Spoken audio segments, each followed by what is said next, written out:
Hello everyone, we're continuing with whale evolution this time. It is such an important area that I think we should really dig in and spend some time looking at the evidence. This is quite frankly one of the big tools used to prove that evolution supposedly happened. Many are very bold in stating how these fossils show beyond a shadow of a doubt that one thing turned into another thing over time. That being the case, I want to make sure we cover these adequately. Remember the phylogenetic chart that I showed you the last time of the whales? Here's the rest of the story behind the chart. I told you that I was researching the supposed whale on its tail from Lompoc, California. Since I didn't know anyone out there, I started by calling the Los Angeles Museum of Natural History. They put me through to Dr. Lawrence Barnes. Turns out he's curator of the whale exhibit at the museum, and he's the one who actually excavated the whale.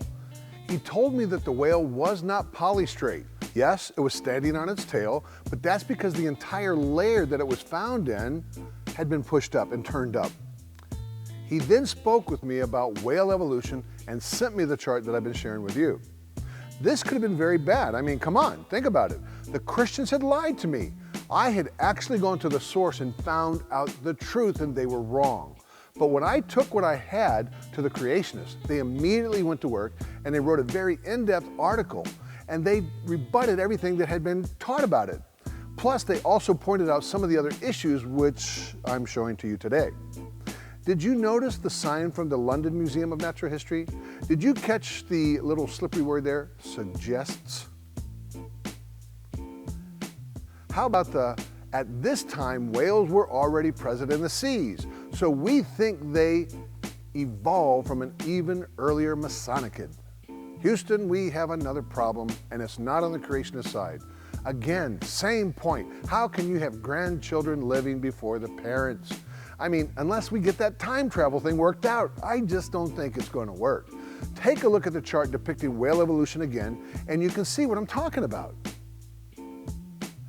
Notice that the Masonichids, they're pushed out to the side and not in the lineage of whales anymore. As a matter of fact, when you look at the chart, it shows the actual missing link as nothing but a bunch of dashed lines. You remember what the dashed lines mean, right? But let's go to a big dog. Let's go to Richard Dawkins and listen to what he has to say about whale evolution.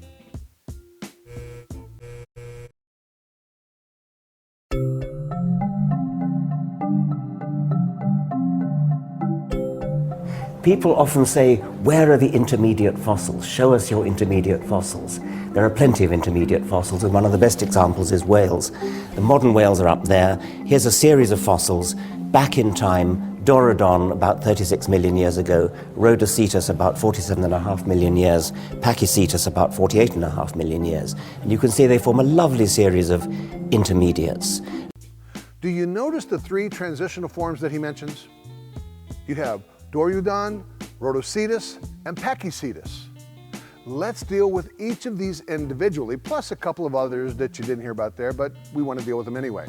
The first in the series after the Masonichid, hold up, I thought we got rid of that one. Well, we will get rid of that one. By the way, did you notice on the Dr. Dawkins video what the closest relative to the whale is now considered to be? It's not a wolf-like animal or the bear, it's the hippopotamus. But if that were the case, we have another problem. Take a look at the teeth of a sperm whale. They have teeth of a carnivore. The same is true of the killer whale. Now look at the teeth of a hippopotamus. They're flat in the back because they're vegetarian. They aren't even close to being similar with Masonichids or even Pakicetus, which is in the next step of the evolutionary, supposedly, sequence. So let's go back to our chart, and there it is, Pakicetus. The next step in evolution of the whales from the wolf-like animal that's no longer considered to be an ancestor. But anyway, let's deal with Pakicetus. You know you've made it big when you're on the cover of Science magazine. In 1994, Dr. Phil Gingrich wrote in Natural History magazine, in time and in its morphology, Pakicetus is perfectly intermediate, a missing link between earlier land mammals and later full-fledged whales. Please notice the skull from Science magazine in 1983. Do you see the darkened in area? That's what was initially found. And from that, they got the perfectly intermediate missing link to whales. 7 years later, they found even more fossils for Pakicetus, and take a look at it now. Once they found those fossils, what did they say? Take a look.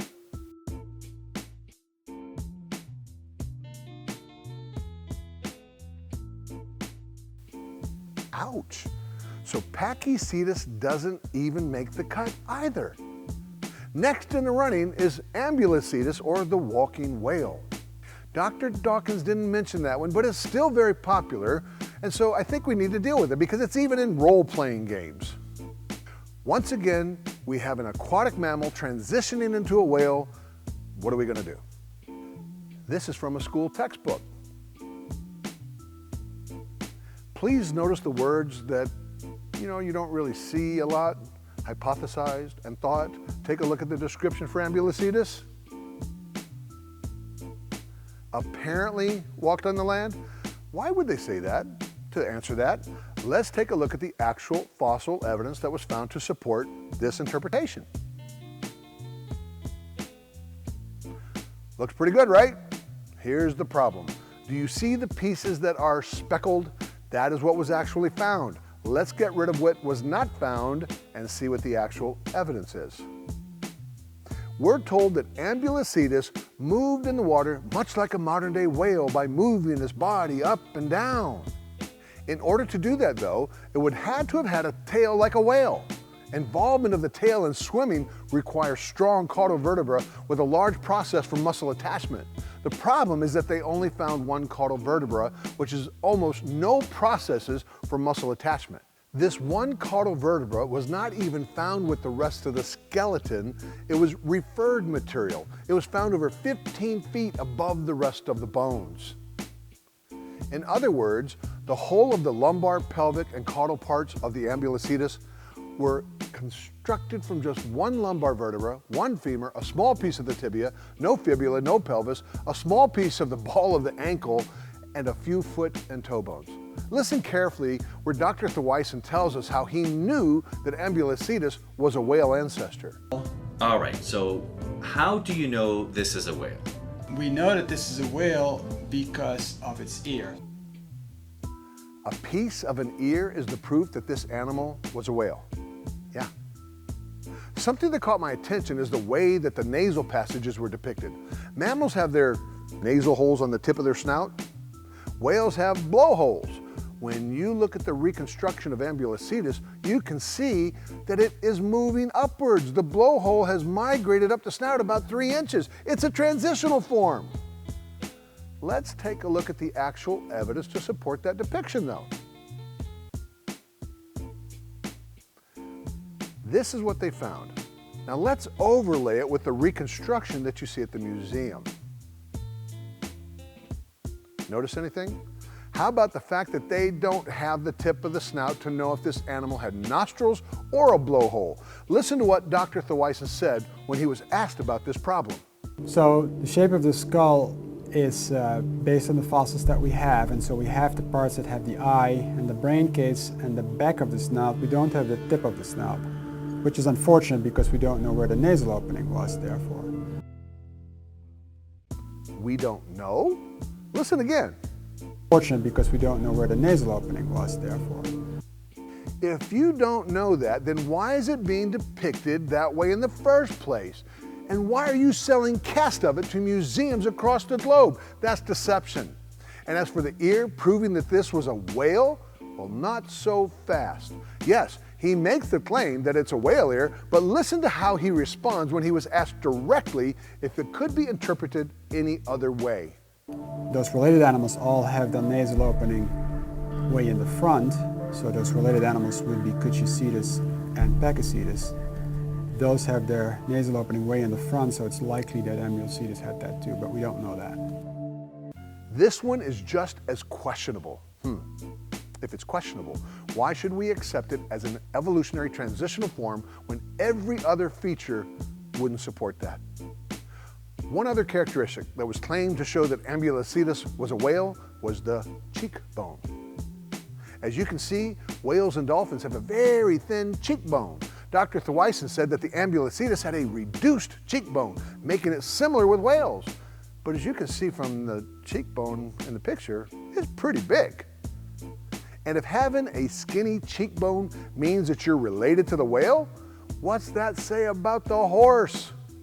You see, if you're not a beef inspector, you can get deceived. To be honest, what it says that this animal was not a walking whale. But wait, there's more. Rhodocetus.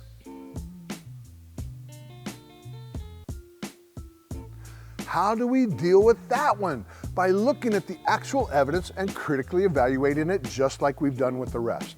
But we'll have to do that next time. Since our time is up for this lesson, please make sure to watch the videos that were given to you and read the articles. It's very important. This information is going to help us understand what we're dealing with. Next time, we'll deal with Rhodocetus, Dorudon, Basilosaurus. Hope you'll join us again. Until then, stay bold.